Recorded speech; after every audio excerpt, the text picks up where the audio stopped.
ধরো তোমার একটা জায়গা খুব পছন্দ, তুমি সেই জায়গাটাতে যেতে খুব পছন্দ করো বা ঘুরতে খুব পছন্দ করো, বা তোমার কোনো একটা খাবার খুব পছন্দ, সেই খাবারটা খেতে খুব পছন্দ করো। এবার যেটা তোমার অপছন্দের, যে জায়গাটা তুমি যেতে পছন্দ করো না বা যে খাবারটা তুমি খেতে পছন্দ করো না, সেই খাবারটা যদি তোমাকে বারবার দেওয়া হয় বা সেই জায়গায় যদি তোমাকে বারবার নিয়ে যাওয়া হয়, তাহলে সেক্ষেত্রে কি তোমার সেই জায়গাটা বা সেই খাবারটা পছন্দের হয়ে যাবে? একদমই নয়। সেই খাবার বা সেই জায়গা কোনোটাই তোমার পছন্দের হবে না। ঠিক তেমনই, যখন তোমাকে কেউ পছন্দ করে না, তাহলে সে তোমাকে কেন পছন্দ করবে? তুমি তাকে যত ইমপ্রেস করার চেষ্টা করো, উদাহরণস্বরূপ নিজের চিন্তা ভাবনা বা নিজের পছন্দটা নিয়েই ভাবো, তাহলেই বুঝতে পারবে। তুমি যদি কাউকে পছন্দ না করো, কোনো একটা পার্টিকুলার পার্সন, এবার সেই ব্যক্তি যদি তোমাকে বারবার বিরক্ত করে বা বারবার সে তোমার সামনে এসে দাঁড়ায়, বা সে তার প্রপোজাল নিয়ে এসে দাঁড়ায়, বা সে তোমার সাথে কথা বলতে চায়, বা সে তোমাকে ইমপ্রেস করতে চায়, তখন কি হবে? তখন তো তোমার বিরক্ত লাগবে এবং তোমার মনে হবে যে বারবার কেন আমাকে বিরক্ত করছে, আর সেটা থেকে তুমি তাকে আরো বেশি অপছন্দ করতে শুরু করবে। তো এই যে কোনো ব্যক্তিকে অপছন্দ তুমি করছো, তাকে কি তুমি কোনোদিনই পছন্দ করতে পারবে? পারবে না। ঠিক তেমনই, তোমাকে যদি কেউ অপছন্দ করে, প্লিজ তার পেছনে ছুটো। একদমই তাই। তাকে ইমপ্রেস করার চেষ্টা করো না, বা তার ভালো লাগা তার খারাপ লাগা এগুলোকে দেখার চেষ্টা করো না, বা তার সামনে বারবার যাওয়ার চেষ্টা করো না, বা তার সামনে বারবার নিজের ফিলিংস প্রকাশ করার চেষ্টা করো না। তুমি যেমন কোনো মানুষকে পছন্দ করছো না, ঠিক তোমাকে কেউ পছন্দ করবে না। এবার পছন্দ করছে না বলে আমরা স্বাভাবিক হার্ট হই, আমরা অন্যকেও হার্ট করি, আমরা নিজেরাও হার্ট হই। কিন্তু এখানে একটা টুইস্ট আছে। এবার তুমি যদি পছন্দ করছে না তার পিছনে ছোটা পাল দিয়ে নিজেকে আবার নতুন করে সাজিয়ে তোলার চেষ্টা করো, বা নিজের পিছনে সময় দাও, নিজেকে যদি রিপেয়ার করো। রিপেয়ার তো গাড়িতে হয়, আমাদের কি করে হবে? মানুষের, হ্যাঁ একদমই তাই, মানুষেরও রিপেয়ার হয়। তুমি নিজেকে যদি ঠিক করে সাজাও, কোনো একটা রিজনের কারণে সে হয়তো তোমাকে পছন্দ করছে না, তো সেই রিজনটা খুঁজো এবং তোমার নিজের ওপর কাজ করো। তুমি যে কোনো একটা স্কিল নিয়ে কাজ করো, নিজের হেলথ কেয়ার করো, তারপর নিজেকে স্ট্রং তৈরি করো, নিজের কনফিডেন্ট তৈরি করো। যখন নিজের প্রতি কাজ করবে, তখন ঠিক এমন কোনো একজন পার্সন থাকবে, যে পার্সনটা তোমার সেই পুরোনো উইক পয়েন্টটা যখন তুমি পরিপূর্ণ করে নিতে পারবে, সেই পয়েন্টটা ধরেই সে তোমাকে পছন্দ করে। সো কারোর পিছনে না ঘুরে নিজের পিছনে টাইম দাও এবং নিজেকে ইমপ্রুভ করার চেষ্টা করো। নিজেকে যে ইমপ্রুভ করবে, সেই ইমপ্রুভ করার লিস্টে একটা পয়েন্ট তোমাকে কিন্তু অ্যাড করতে হবে। সেটা হলো সবকিছু জেনে বুঝে চুপ করে থাকা। হ্যাঁ, সবকিছু জেনে বা বুঝে যদি তুমি চুপ করে থাকো, তাহলে যার ব্যাপারে তুমি জানো, সে যখন তোমাকে ঘটনাটা এক্সপ্লেন করতে আসবে বা তোমাকে সেই পার্টিকুলার কোনো একটা ঘটনা নিয়ে কথা বলবে, যেটা তুমি অলরেডি জানো বাট জেনেও চুপ করে আছো, তখন তুমি বুঝতে পারবে যে সামনের মানুষটি ঠিক বলছে না ভুল বলছে। তখন তুমি তাকে আবিষ্কার করতে পারবে নতুন করে যে সত্যি সে লয়াল পার্সন নাকি ফেক পার্সন। তার চরিত্র, তার মানসিকতা সেদিন তুমি একদমই ক্লিয়ারলি বুঝে যাবে। এবার যদি তুমি ফট করে বলে ফেলো যে আমি অলরেডি ঘটনাটা জানি আগের থেকেই, তাহলে কিন্তু তার কাছ থেকে তুমি আর ঘটনাটা শুনতে পারবে না যে সে কি বোঝাতে চাইছে বা বলতে চাইছে। সুতরাং জেনেও না জানার ভান করার যে অভিনয়টা, এই স্কিলটা কিন্তু তোমার মধ্যে নিয়ে আসতে হবে। সেই ইমপ্রুভ করার পয়েন্টে এই স্কিলটা তোমাকে কিন্তু ঢোকাতে হবে। তবেই তুমি চিনতে পারবে তোমার সামনের মানুষটি ঠিক পারছেন নাকি লয়াল পারছেন, সে কি একজন ভালো মানসিকতার মানুষ নাকি একজন বাজে মানসিকতা। সে কি সত্যিই তোমাকে ভালোবাসে নাকি সে সত্যিই তুমি তার কাছে টাইম পাস। তবেই তুমি সেটা জানতে পারবে। সো স্কিলটাকে নিজের মধ্যে অ্যাড করে নাও। এই যে আমি তোমাদেরকে চুপ করে থাকতে বলছি, জেনেও না জানার ভান করতে বলছি, এটা কেন বলছি জানো? কখনো কখনো আমরা রাগের মাথায় বা হয়তো কথা বলতে গিয়ে এমন কোনো কথা বলে ফেলি বা এমন কোনো বাজে বিহেভ করে ফেলি, যেটা আমাদের উল্টো দিকে মানুষটাকে অনেক হার্ট করে থাকে। জেনে হোক বা না জেনে হোক আমরা তাদেরকে হার্ট করে ফেলি। তাই যখন আমরা অতিরিক্ত রেগে থাকবো বা দুশ্চিন্তায় থাকবো, তখন যদি আমরা চুপ করে থাকি বা উল্টো দিকে মানুষটার কথা যদি শুনি, বা সেই সিচুয়েশন থেকে যদি অন্য কোথাও চলে গিয়ে চুপ করে অন্য কোনো জায়গায় যদি সময় কাটায়, সেক্ষেত্রে কি হবে? সেক্ষেত্রে তোমারই লাভ। কারণ জেনে হোক বা না জেনে হোক, আমরা যদি কোনো মানুষকে হার্ট করে ফেলি, তারপরেও সেই মানুষটা যদি আমাদেরকে ভালোবাসে বা আমাদের কাছে ফিরে আসে, সেই রকম মানুষ পাওয়াটা সত্যি আজকালকার দিনে খুবই দুষ্কর। কারণ আজকালকার দিনে প্রত্যেকটা রিলেশন প্রচন্ড ইগোস্টিক রিলেশন। একটু প্রবলেম হলেই দুজনের ইগো কাজ করে, একটুকু ঝামেলা হলেই বা কোনো একটু সন্দেহ হলেই দুজনের মধ্যে একটা সন্দেহ যে তৈরি হয়, বা কোনো একটা কথা ভুলভাল জায়গায় যদি ভুল করে প্রেজেন্ট করে ফেলা হয়, সেক্ষেত্রে নিজেদের মধ্যে একটা দোটানা শুরু হয়। এই যে ব্যাপারগুলো আজকালকার এইসব ব্যাপারের কারণেই কিন্তু প্রচন্ড ব্রেকআপ।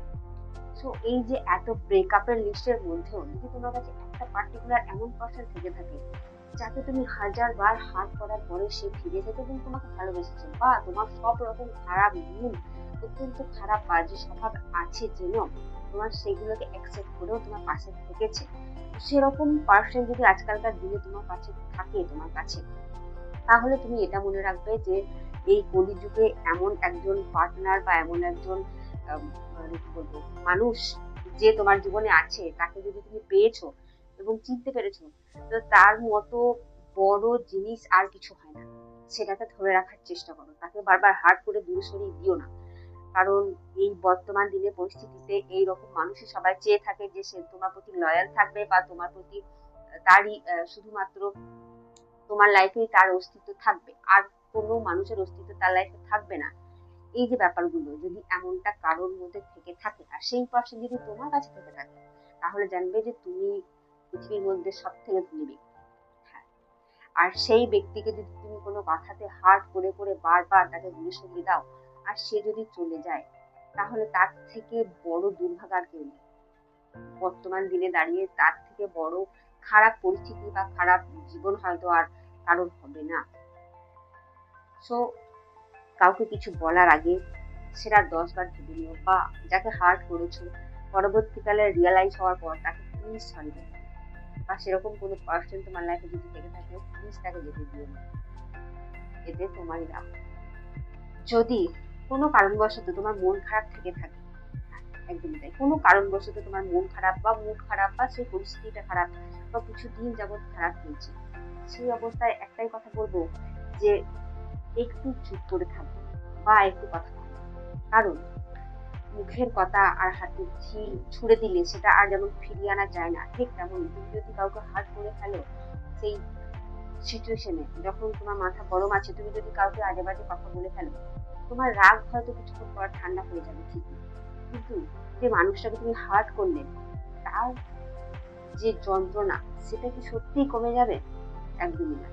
সো বি কেয়ারফুল, যখন তোমার মাথা গরম থাকবে সেই অবস্থায় চেষ্টা করবে কাউকে হার্ট না করার। কেন জানো? কারণ কেউ যদি তোমাকে বলে যে সে তোমাকে অত্যন্ত ভালোবাসে, তারপরেও যদি তুমি তাকে এরকম ভাবে হার্ট করতে থাকো বা তাকে কষ্ট দাও, সে কিন্তু বারবার কষ্ট পাবে এবং তোমার কাছ থেকে আঘাত পেয়ে তোমার থেকে অনেক দূরে সরে যাবে। সো কাউকে হার্ট করো না। তোমার রাগ হয়তো ঠান্ডা হয়ে যাবে, কিন্তু তার কষ্টটা আর ঠিক হবে না। আজকাল একটা খুব ট্রেন্ড উঠেছে, সেটা হলো নিজের ইচ্ছা মতো হয়তো কারোর সাথে টাইম পাস করবো ঠিকই, কিন্তু ফ্যামিলির পছন্দ মতো বিয়েটা করবো। হ্যাঁ, আজকাল এটাই ট্রেন্ড। কেউ যদি সত্যি লয়াল পার্সন হয়ে থাকে, যে তোমাকে সত্যি ভালোবাসে, সেক্ষেত্রে সে কোনোদিনই এই এক্সকিউজটা দেবে না যে না, কাস্ট প্রবলেমের জন্য আমার ফ্যামিলি তোমাকে মেনে নেবে না বা এই বিয়েটা সম্ভব নয়। একদমই তাই। যদি সে লয়াল পার্সন হয়ে থাকে সেটা কোনোদিনই বলবে না। কারণ কোনো পার্টিকুলার পার্সনকে, সে ছেলে হোক বা মেয়ে, তাকে কিন্তু জোর করে কোনোদিন বিয়ে দেওয়া যায় না। হ্যাঁ, এটা তখনই সম্ভব যখন তাকে হয়তো সেলফলেস করে দেওয়া যাবে বা অন্য কোনো প্রসেস। বাট সেটা যদি না হয়ে থাকে, তাহলে কিন্তু কাউকে জোর করে কিন্তু বিয়ে দেওয়া সম্ভব নয়। সো কেউ যদি তোমাকে বলে থাকে যে হ্যাঁ আমি তোমাকে ভালো তো বাসি, কিন্তু ফ্যামিলি তো মেনে নেবে না আমাদের বিয়েটা, বা কাস্ট প্রবলেম বা অন্য আরো অনেক কিছু দেখাবে যে এই এই রিজনের কারণে আমার ফ্যামিলি তোমাকে মানতে চাইছে না, সে ছেলে হোক বা মেয়ে হোক, তাহলে তুমি এটা জেনে রাখবে যে তার অলরেডি প্রি প্ল্যান হয়ে আছে। তুমি তার কাছে জাস্ট একটা অপশন, তার অলরেডি আরো অনেক অপশন আছে, সে অলরেডি অন্য কিছু চুজ করে রেখেছে বা প্ল্যান করে রেখেছে। তাই সে তোমাকে এই এক্সকিউজ, পার্টিকুলার এক্সকিউজটা দিচ্ছে, কারণ সবাই জানে এই পার্টিকুলার এক্সকিউজটা দিলে সেখানে আর কোনো কিছু বলার থাকে না। কারণ আমরা সবাই জানি যে যেখানেই যাব বা যেখানে সম্বন্ধটা তৈরি হবে, সেই ফ্যামিলি যদি আমাকে অ্যাকসেপ্ট না করে, তাহলে কি করে সেটা তৈরি হবে? তো এই যে ব্যাপারটা, এটা আমরা সবাই যেহেতু জানি, সেই জন্য কি করি যে এই রিজনটাকে আমরা ভেবে ফেলি সত্যি, কিন্তু এটা একদমই সত্যি নয়, এটা পুরোটাই ফেক। কারণ সে অলরেডি প্রি প্ল্যান করে তোমার সাথে টাইম পাস করেছে, আর তুমি তার কাছে জাস্ট একটা অপশনের মতো।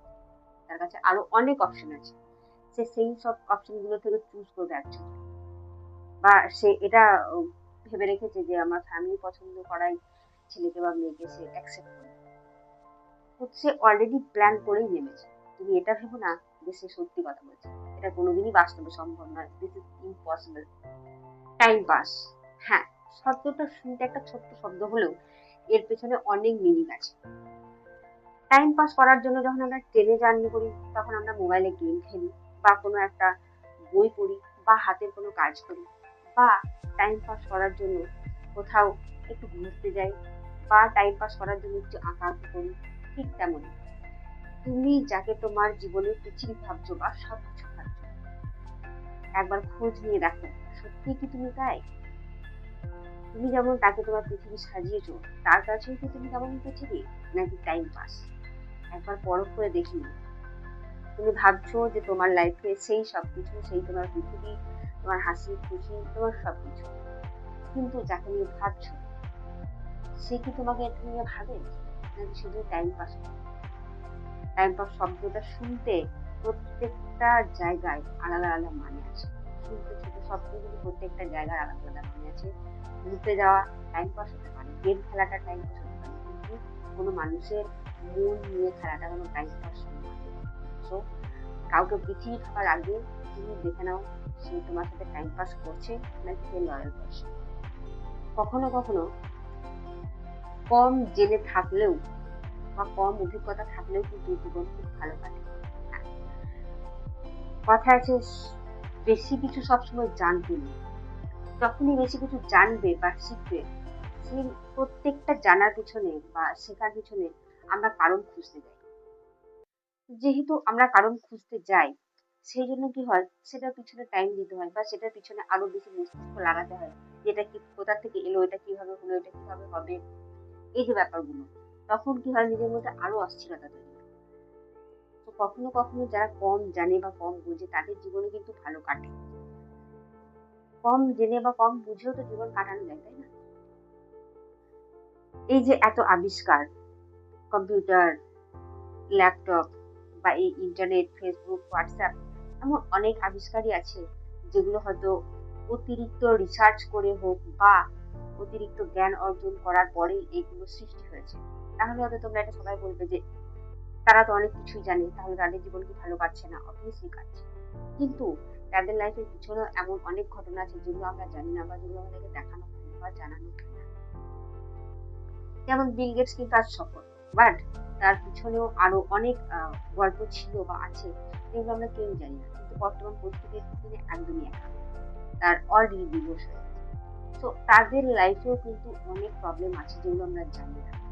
তো তাদের লাইফে যেহেতু প্রবলেম আছে যেগুলো আমরা জানি না, তো সে যেগুলো জানি না সেগুলো যদি এটা ভাবি যে হ্যাঁ সেগুলো হয়তো অনেক ভয়ঙ্কর প্রবলেম বা খারাপ প্রবলেম, তো সেই সেটা ভেবেও তো একটা মনকে শান্তি দেওয়া যেতে পারে, এটা ভেবে যে হ্যাঁ সত্যি হয়তো কম জানলে ভালো থাকবো বা ভালো থাকা যায়। মানুষ কখনো নিজের ইচ্ছায় বদলে যায় না বা পরিবর্তন হয় না। হ্যাঁ, একদমই ঠিক। যখন কোনো মানুষকে পরিবর্তন হতে বা বদলাতে আমরা দেখি, তার পিছনে বা তার অতীতে এমন অনেক ঘটনা থাকে যেটা থেকে সে হার্ট হয়েছে, এবং তার ফলে সে নিজেকে পরিবর্তনের পথে এগিয়ে নিয়ে গেছে, বা সে অলরেডি আজকে পরিবর্তিত হয়ে গেছে। তো এমন মানুষ যদি দেখে থাকো, বা তোমার নিজের জীবনে যদি এমন কোনো ঘটনা ঘটে থাকে যে তুমি পরিবর্তন হয়ে গেছো, আগে যা ছিলে এখন আর ঠিক সেরকমটা নেই, তো একটা জিনিস সবসময় মনে রাখবে যে তার পিছনে একটা ভয়ঙ্কর অতীত আছে, যার কারণে সে আজকে নিজেকে এমন ভাবে পরিবর্তন করে নিয়েছে। পরিবর্তনটা হতে পারে খুব ভয়ঙ্কর সুন্দর, বা খুব ভয়ঙ্কর খারাপ, বা খুব সুন্দর। পরিবর্তন মানুষকে তার ফিউচারের দিকে নিয়ে যায়। সত্যি সে ভালো মানুষ হবে না খারাপ মানুষ হবে, নাকি সবার থেকে ডিফারেন্ট টাইপের হবে, সেটা ডিপেন্ড করে তার উপরে, সেই পরিবর্তনটার উপরে। তো এমন কাউকে কোনোদিন হার্ট করো না, বা এমন কোনোদিন কারোর সাথে প্রতারণা করো না যে তার ফলে সে নিজেকে পরিবর্তন করে নিতে বাধ্য হয়। Very careful. কাউকে কিছু বলার আগে, কারো ব্যাপারে কোনো সন্দেহ করার আগে, বা কাউকে কোনো জেরা করার আগে, বা কাউকে কিছু কারোর কাছ থেকে শোনার আগে, এই সব কিছু একটু কেয়ারফুলি দেখে নেওয়া বা বলা বা শোনা দরকার। তাহলে হয়তো আমরা এমন অনেক কিছু কাজ থাকে যেগুলো হয়তো খুব খারাপ পজিশনে চলে যাচ্ছে বা চলে যেতে পারে, সেগুলো থেকে হয়তো আমরা আমাদের নিজেদেরকে ভালো রাখতে পারি বা বাঁচিয়ে দিতে পারি, বা হয়তো ঠিক পথে চালাতে পারি, বা অন্যকে হেল্প করতে পারি। তো দেখা হচ্ছে নেক্সট ভিডিওতে। ভালো থাকবে, সুস্থ থাকবে। জয় হিন্দ।